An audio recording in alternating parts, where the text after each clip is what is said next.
Eyo, what's up mga Koshi? May isa akong tanong sa inyo.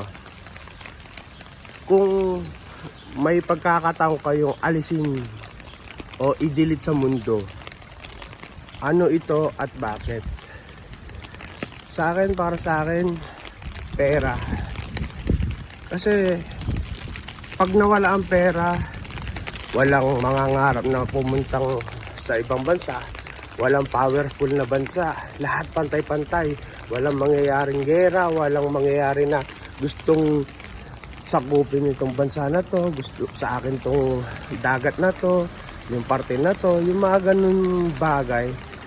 Lahat ng yan dahil sa pera, dahil sa gusto nila, may makikita silang minerals na pagkakakitaan nila, yung ikakayaman ng bansa nila.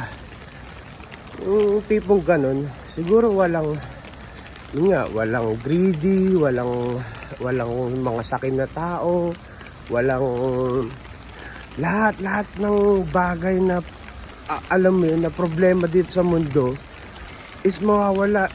Pera lang talaga yung isang pinaka problema Alam niyo yun, kita niyo yan na yung mga gera nga na naman, umapila na yung China, pati sa Iran, sa Diba? Alam mo yung mga ganun. So, kayo, ano bang sa palagay nyo dapat mawala sa mundo? Comment down below.